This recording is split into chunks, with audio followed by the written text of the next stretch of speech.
speak about on our 6Cs process, we speak about correct temperatures, but I see a lot of people that, and you probably had it yourself, where in the early days you would have peeled the glue off, you chucked it in the bin, did you pay much attention to how the glue? You just looked at the panel and you thought, oh, if it's pulled a little bit, you're out. Yeah.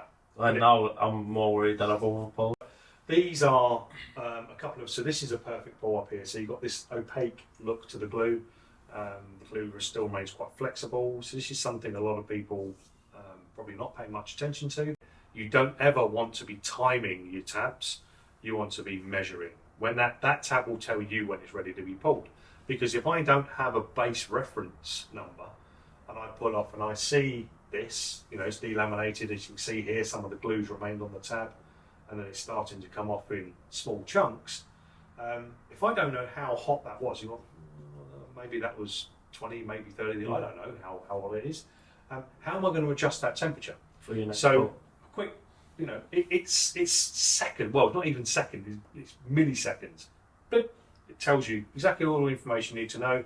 If we're too cold, delamination. If we're too hot, we're going to have a similar effect. We're going to have all those tiny little bubbles, a lot of glue residue stuck to the tab on the top side.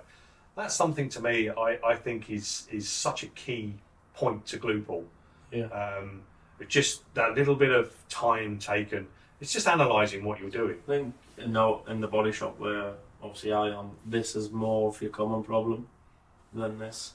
Yeah. Just simply because if somebody else is working on with the system, they just get carried away, whether it's setting up and they're like panicking, and then before you know it, they're like, oh, it's getting too cold, we'll pull it.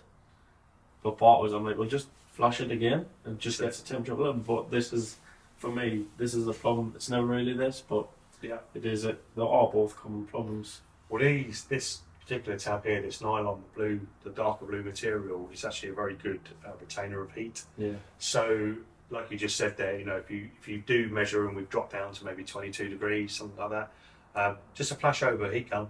But if we flash the tab will in turn warm the glue will warm the panel, and everything becomes nice and pliable again. And you have that working window back. I always just say to the lads, if you're setting up a big towel on a big repair, we say 50 degrees, take it to 50, 60 degrees. I always just say, if you're that concerned about it, take it up another 10 degrees. It's not going to burn anything. Yeah. And then with your glue cooling, you've just got an extra 10 degrees. And if it was equivalent to seconds in your head, it's another 10 seconds of working time. Yeah. Or so you say if it gets too cold, just flash it again with a heat gun and get the temperature back up.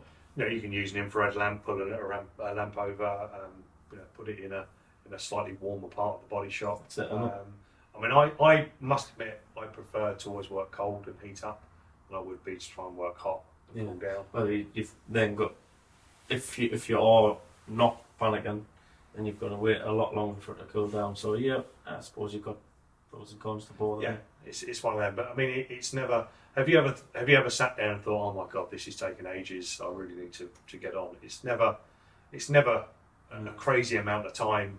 And when you look at the surface area you're pulling, it's if you think you have one of our the large 6-inch centipede, how many more studs you'd have to be spotting it just because you're doing something. Well, that's only because unless you're doing it in one go, where you will say you're putting 20 studs on, it might take the same amount of time to put 20 studs on as it would while you're waiting for the glue to set. Yeah, but then you can go off and you can do something else whilst it's in. So yeah, just something I wanted to get your opinion on. Like you're saying, if I've got a big repair on with 2 separate repairs, because I've used it for a while now, I'm more than capable of working 2 spots. So if that is going to take a couple of minutes to cool, I'll get a tab on that. If it's roughing out, which is big pull, tapping down the ground, then obviously as I get smaller, then I've got to concentrate on that spot and then come back to that spot later.